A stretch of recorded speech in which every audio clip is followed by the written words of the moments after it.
भारतीय किसान संघ के अखिल भारतीय बीज प्रमुख श्री कृष्ण मुरारी से विशेष बातचीत करने का मौका मिला।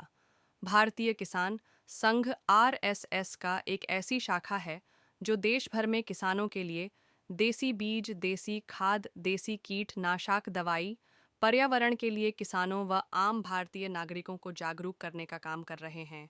किसान संघ पर्यावरण व स्वास्थ्य से जुड़े कार्यों में भी देश को जागरूक करने का काम कर रहा है। कृष्ण मुरारी जी ने जानकारी देते हुए बताया, मेरे साथ श्री कृष्ण मुरारी जी भारतीय किसान संघ के अखिल भारतीय बीज प्रमुख हैं। आप जी का केंद्र बठिंडा है। आप 2012 से इस क्षेत्र में काम कर रहे हैं। कृष्ण मुरारी जी, मेरा आपसे प्रश्न है कि आप बीज क्षेत्र में काम कर रहे हो, इस बीज क्षेत्र से आप समाज या देश को क्या देना चाहते हैं? ऐसा है कि भारतीय किसान संघ जो देश में काम कर रहा है, ये दुनिया का सबसे बड़ा किसानों का संगठन है और ये राष्ट्रीय स्वयंसेवक संघ की प्रेरणा से काम करता है। और उस प्रेरणा के अनुसार देश को खुशहाल बनाना, देश को समृद्धिशाली बनाना, ये उद्देश्य हमारा रहता है। हमारे देश में किसान खेती करते थे। मैं भी विद्यार्थी जीवन में सब अपने हाथ से खेती करता था बैलों से, और हमारे घर में सब प्रकार के बीज, सब प्रकार का खाद, सब आदान घर में रहते थे। बैल भी हमारे घर का रहता था। बाजार से कुछ नहीं लाना पड़ता था। तो बाजार अवलंबी तो हमारी अवधारणा बिल्कुल नहीं रही देश की पहले से ही। सारा गांव भी स्वावलंबी और आत्मनिर्भर रहता था। तो आज की तारीख में दुनिया की कई सारी कंपनियों ने दुनिया के देशों को गुलाम करने के लिए षड्यंत्र रच करके आज किसानों के हाथ में बीज ला करके दे दिया, और वो बीज दिया है बांझ। जिस प्रकार का बीज डालेंगे फल तो उसी प्रकार का प्राप्त करने वाले हैं। आज हमारे को जो बीज दिया है वो हर साल उस कंपनी से खरीदना पड़ेगा, तब हम खेती कर सकते हैं, अन्यथा नहीं। उनका बीज दूसरी बार उपज नहीं देता। तो उन्होंने जो बांझ बीज दिया है, आज देश में मेरे पास मैं वैद्य भी हूँ, रोज कोई न कोई केस आता है, उसमें बांझपन के केस आने लग गए। तो बांझ बीज खाएंगे तो बांझ ही बनने वाले हैं। और इसी प्रकार से ये जो बीज इन्होंने दिया वो महंगे दामों पर बेचते थे।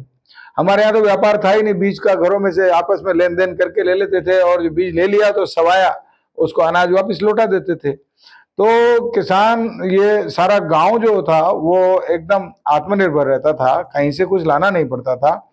और आज इन कंपनियों ने इसी प्रकार से फसलों के बीजों के बारे में भी, सब्जियों के बीज तो 2 लाख से लेकर 15 लाख रुपए किलो तक बीज बिकता है।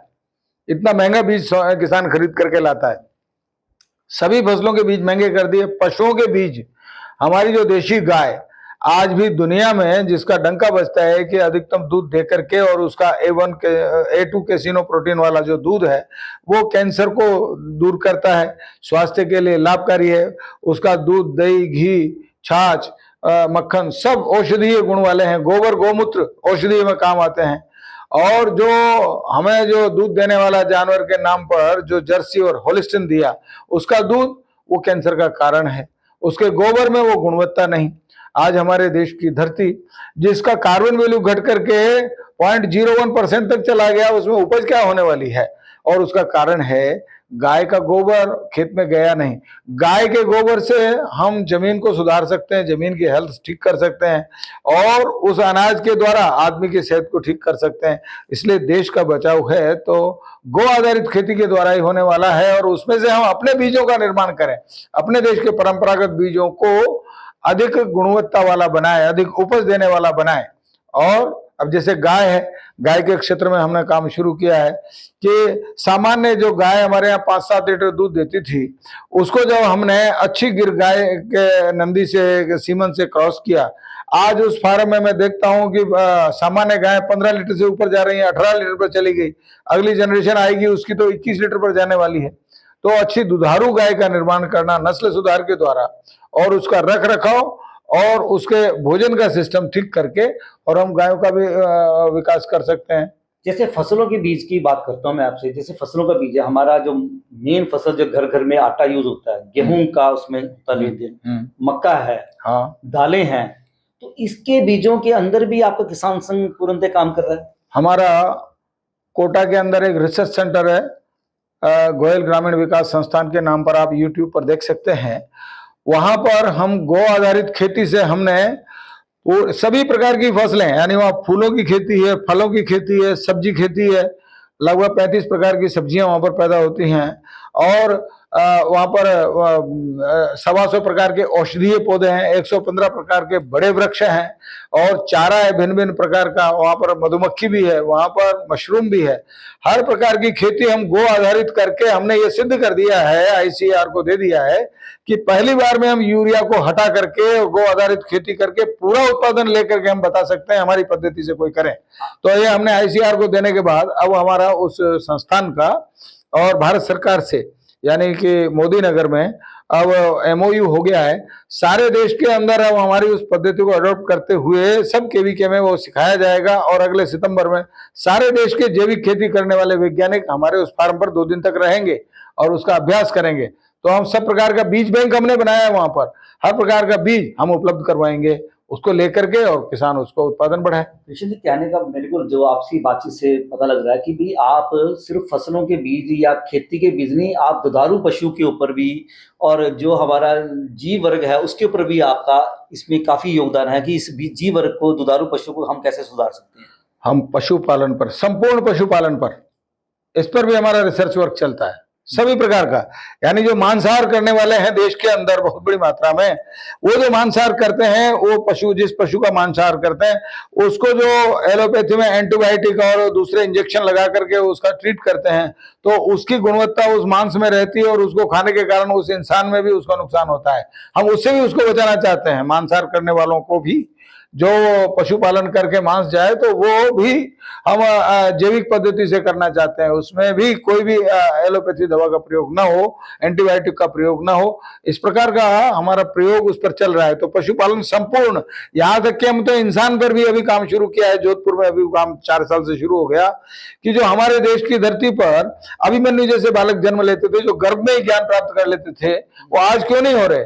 तो वो गर्भ धारण से लगा करके जो हमारे संस्कार की व्यवस्था हमारी वैदिक पद्धति है उसको एडॉप्ट करते हुए कौन से महीने में क्या खाना, क्या पढ़ना, क्या देखना और कौन से महीने में किस समय गर्भ धारण करना, किस जगह पर करना, ये सब साइंटिफिक वे में बता करके और अच्छी संतान को जन्म देने का काम भी ये भी बीज से ही संबंधित है। तो बल्कि संघ से जुड़ा जो आपका संगठन है ये किसान संघ, इसकी कार्यशैली में भी कार्यकर्ता को कैसे आप पूर्णकाली कार्यकर्ता निकालते हैं या इसको कैसे प्रचार प्रसार कर पाते हैं इसका, कि देश भर में कैसे अपने कार्यकर्ता खड़े करते हैं। अभी इसी साल हमारा मेंबरशिप हुआ है तो लगभग 42 लाख हमारे मेंबर इस बार सारे देश भर में बनाए गए हैं और इस बार ये तय किया है कि संपूर्ण जिम्मेवारी वाले कार्यकर्ताओं को हम प्रशिक्षण देंगे। लगभग 4 लाख कार्यकर्ताओं को प्रशिक्षण देने का इस साल का हमारा संकल्प है। तो पहले अखिल भारतीय कार्यकारिणी के लोगों के लिए, फिर प्रदेश की और प्रांत की और क्षेत्रीय कार्यकारिणियों को प्रांत का उनका प्रशिक्षण हो चुका। अब उसके बाद जिले वाइज जितने भी कार्यकर्ता हैं उनका प्रशिक्षण, ब्लॉक वालों का और गांव की समिति के भी 5 लोग, उन सबका प्रशिक्षण इस साल हमारा होगा। उस प्रशिक्षण की प्रक्रिया में कार्यकर्ताओं का निर्माण होता है और उसी में से समयदानी भी इस प्रकार के निकलते हैं जो समाज के काम के लिए अधिक समय दे करके इस काम को जन जन तक पहुंचाने का काम करते हैं।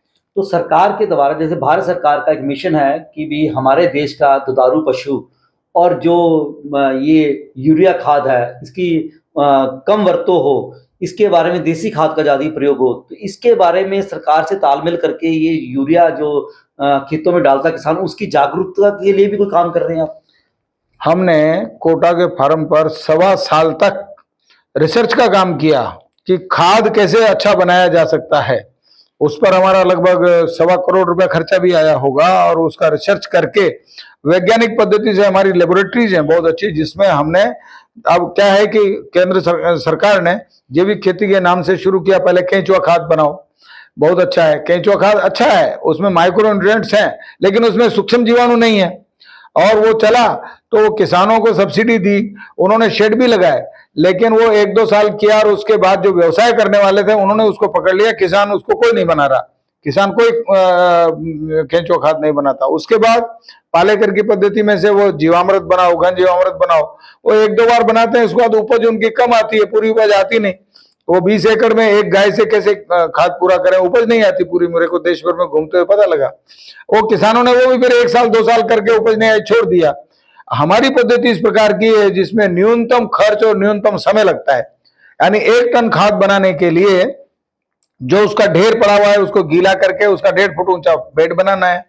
बेड बना करके और उसके अंदर 30 किलो 30 किलो तो गाय का गोबर का घोल और 30 लीटर छाछ, चाहे वो भैंस की हो चाहे गाय की हो, छाछ किसी की भी हो, लेकिन गोबर गाय का, देशी गाय का, और 2 किलो गुड़, इसका घोल बना करके और उसमें खूंटे से छेद कर दो जगह जगह और उसमें सारा वो डाल दो, ऊपर बिछा दो और उसके ऊपर पराली डाल दो या त्रिपाल डाल दो। 50 दिन बाद उसके अंदर से खाद ऐसा निकलता है चाय की पत्ती की तरह, और उसके अंदर केंचुए भी आ जाते हैं, उसमें न्यूट्रिएंट्स भी होते हैं, केंचुए अपने आप जमीन में से आते हैं कच्ची जगह नीचे, तो उसमें माइक्रो न्यूट्रिएंट्स भी हैं और सूक्ष्म जीवाणु भी हैं। सूक्ष्म जीवाणुओं के द्वारा जो खेती होती है वही जैविक है। सूक्ष्म जीवाणु जो है दुनिया इतने बड़ी तादाद में परमात्मा ने दिया है इस खेती में, करोड़ों जीवाणु एक मुट्ठी मिट्टी में हैं। उन जीवाणुओं को बचाना, आज खेती में आग लगा देते हैं, जीवाणु मर जाते हैं, उस पर हर्बोसाइड पेस्टिसाइड से छिड़कते हैं, वो जीवाणु मर जाते हैं, तो जमीन निर्जीव हो जाती है। खेती के लायक जो जीवाणु नेचुरल जो धरती से निकलते हैं वो पेस्टिसाइड खाद डालने से या यूरिया खाद डालने से या मर जाते हैं, वो मर जाते हैं, तो उसका खेती को नुकसान होता है, बहुत नुकसान।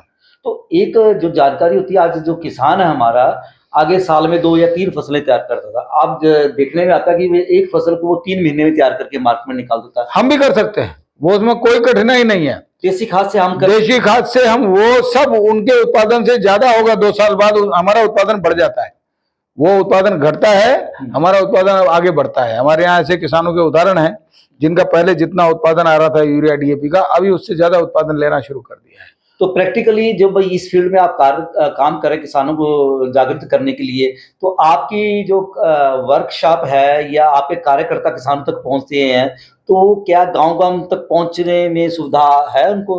अभी तक हमारे पास ट्रेनिंग के लिए 17,000 लोग आ चुके 26 स्टेटों से कोटा में, और हर गुरुवार को रात को 8 से 9 किसानों की समस्याओं का समाधान ऑनलाइन करते हैं, और 15 तारीख तो पक्का है, ऑनलाइन बुकिंग करा देते हैं। 15 तारीख किसी कीमत पर भी हम उसमें छुट्टी नहीं करते। सवेरे 8:30 बजे से शाम को 5 बजे तक वहां पर फ्री ट्रेनिंग होती है। यह हर 15 तारीख को तो होती है। बाकी दिनों में जो भी ग्रुप आते हैं, एनजीओ, लगभग 52 प्रकार के एनजीओ हैं जो वहां पर लगातार आते हैं, तो वो किसानों को लेके आते हैं, वो ट्रेनिंग करवाते हैं, हम ट्रेनिंग फ्री देते हैं, वो ट्रेनिंग लेकर के जाते हैं। हम बीज भी देते हैं, हमारा बीज बैंक है, तो बीज भी लेके जाते हैं और बीजों का निर्माण भी करते हैं। हम बीजों का निर्माण पर भी जोर देते हैं कि वो अपना बीज निर्माण करें। यदि किसानों के लिए आप वर्कशॉप करते हो, मैं अपने दर्शकों को बताना चाहूंगा कि मुरारी जी, किस दिन आपकी ये जो वर्कशॉप होती है ऑनलाइन, किस दिन होती है, तो हमारे दर्शक आपका ये देखेंगे सारा प्रोग्राम को, तो मैं चाहता हूँ कि अपने दर्शकों को अपनी आपकी आवाज के द्वारा बताएं कि किस दिन आपकी वर्कशॉप होती है, क्या नंबर है उसका, लिंक कैसे मिलता है, क्या लिंक है उसका? वर्कशॉप तो हर 15 तारीख को तो वहाँ प्रैक्टिकल होता ही है, और ऑनलाइन जो है गुरुवार की रात को होता है। ये आपको देखना है तो यूट्यूब के ऊपर गोयल ग्रामीण विकास संस्थान लिखें तो पूरे वीडियो उसके डाले हुए हैं। किस नाम से बताया? गोयल ग्रामीण विकास संस्थान। गोयल ग्रामीण विकास संस्थान इस नाम से आप यूट्यूब पर डालेंगे तो सब प्रकार के वीडियो उस पर मिल जाएंगे, हर प्रकार के, खाद बनाने के भी, बीज बनाने के भी, सारे वीडियो उसमें मिलेंगे। जो दुधारू पशु हैं उनको भी, हाँ, वो भी, उसका भी आएगा वीडियो, उसमें सब प्रकार के वीडियो हमने डाले हुए हैं, और आप पूछोगे प्रश्न वो उसके बाद उत्तर भी देंगे। बराबर। मुरारी जी, बहुत कीमती समय आपका लिया है और आपने थोड़े से समय में काफी अच्छी जागृति का काम किया है। मैं आपका बहुत बहुत धन्यवाद करता हूँ।